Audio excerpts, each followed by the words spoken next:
मैं जब भी सीन्स करता था वनराज के कैरेक्टर के लिए, जैसे कुछ ऐसी सिचुएशंस उसमें आई थी जिसमें मतलब मैंने बहुत इमोशनल बहुत स्ट्रेस लिया है शो में।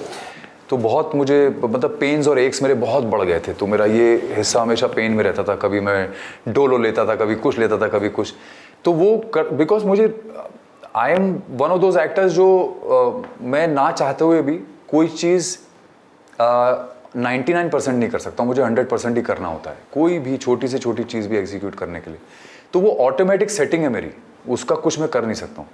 तो देयर वर सिचुएशंस जिसमें बहुत हाई इमोशनल इन्वॉल्वमेंट चाहिए था, और वो तब, और क्योंकि मैंने वो वैसा किया इसीलिए ऑडियंस भी उतनी पागल हो जाती थी वो देख के, क्योंकि unless I touch upon that emotion my self, how will the audience feel it? So you have to feel it that strongly for the audience to look into your eyes and feel it, because it's all about the energy. आप वही चीज दे रहे हो ना, तो वही चीज उनको महसूस होती है। करेक्ट और डायरेक्ट महसूस होती है। यस, ये जनता सब जानती है, सच सब दिखता है। सब वो यहीं से सब है काम। नकली कुछ नहीं है। लोग ये झूठ है कि लोग बोलते हैं कि नकली है, नकली नहीं है। ये इधर से ऑडियंस का सबकॉन्शियस माइंड पकड़ लेता है। हाँ, और मैं I am one of those actors जो मैंने कभी ग्लिसरीन यूज नहीं की, कभी वो सब नहीं किया। तो मैं कहीं और भी सुना है, मैंने आप ही का सुना है। हाँ, सुना होगा 100%। कि यू डोंट यूज, और फिर no I have never used glycerine. Glycerine कभी यूज नहीं की? तो सर रोना कितना आएगा फिर? तरीके है ना? नहीं, तरीके मतलब you have to touch upon that space in your heart and mind, होता है। इट्स इसीलिए उसको इंटरनलाइज करना बहुत ज़रूरी है। कोई भी सीन होता है, कोई कैरेक्टर होता है, सिचुएशन है, उसको इंटरनलाइज करना बहुत ज़रूरी है। तो आप जब उसको इंटरनलाइज करते हो ना, तो अचानक आपको लगता है कि आप उस स्पेस में खड़े हैं। और जैसे एक सीक्वेंस था जिसमें वनराज और अनुपमा का छोटा बेटा मर जाता है। तो जब मर जाता है तो वनराज की आंखों के सामने, और वो उसके बाद उसको घर लेके आते हैं, और वो सीक्वेंस ऐसा था कि वो घर में सीधे उसकी डेड बॉडी स्ट्रेचर पे लाई जाती है और रख दी जाती है।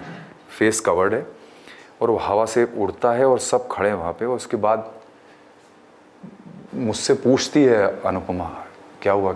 और फिर मैं फटता हूँ और बोलता हूँ मर गया समर।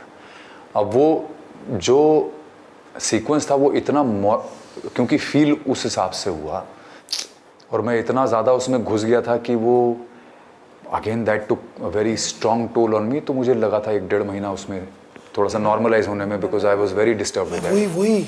क्योंकि वो परफॉर्म करते टाइम ऐसा हो गया था कि वो इतना मॉर्बिड बन गया कि बाद में राजन शाही को चैनल ने बोला कि बॉस ये बहुत ज़्यादा मॉर्बिड हो गया है, इतना ब्रिलियंट किया इन लोगों ने, इतना ब्रिलियंट परफॉर्म कर दिया, लेकिन ये बहुत मॉर्बिड है टेलीविजन। सही कहा। तो इस स्पेस में मत जाओ। वो घबरा गए थे क्योंकि nobody could take it, you know, because the emotion was so strong and twisted कि उन लोगों से वो रिलेट नहीं कर पाए, वो मतलब एज एन बेयर नहीं कर, बर्दाश्त नहीं हो पाया। तो टेलीविजन पे आप OTT में देख सकते हो ये सब चीज़ें। सही कहा। बट टेलीविजन की audience is not ready for it. वो मम्मियाँ भाई हिल जाती हैं, तो उनके लिए तो वो नहीं हो पाया। तो दैट इज वाई, तो I am in that space जहाँ पे मुझे मालूम है कि मैं घुसता हूँ तो फिर वो घुस जाता हूँ अलग। That is why I want to experience different spaces as an actor. तो वो है, करते रहेंगे अभी बहुत। I am sure there will be a lot. Mrs Pandey, all the very best.